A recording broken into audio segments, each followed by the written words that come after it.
त्यासाठी कपडे आणायला ती आपल्या बॅग घ्यायला भरायला ती आपल्या घरी गेली आणि घरी गेली असताना तिथं काही तर तिला आर्थिक आमिष दाखवलं किंवा काय केलं असेल मला माहिती नाही, पण तिथून तिला बाजूला करण्यात आलं आणि तिनं माघार घेतली. खबरदारी म्हणे उमेदवार बाहेर पाठवलेले आहेत. खरं म्हणजे सर्व कार्यकर्ते सामान्य परिस्थितीतले आहेत. अशावेळी त्यांच्यावर दबाव तंत्र येऊ शकतं, दादागिरी होऊ शकते किंवा आर्थिक आमिष येऊ शकतात आणि ती होऊ नयेत म्हणून मी खबरदारी घेतलेली आहे.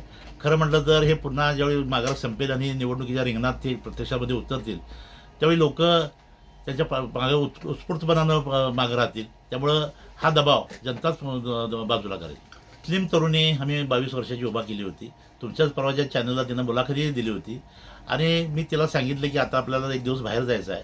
त्यासाठी कपडे आणायला ती आपल्या बॅग घ्यायला भरायला ती आपल्या घरी गेली आणि घरी गेली असताना तिथं काही तर तिला आर्थिक आमिष दाखवलं किंवा काय केलं असेल मला माहिती नाही, पण तिथून तिला बाजूला करण्यात आलं आणि तिनं माघार घेतली.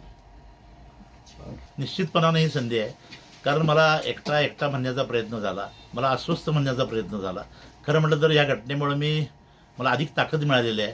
आणि मंडलिक साहेबांना आपल्याला आठवत असली की 2009 साली ते अपक्ष उभारले होते.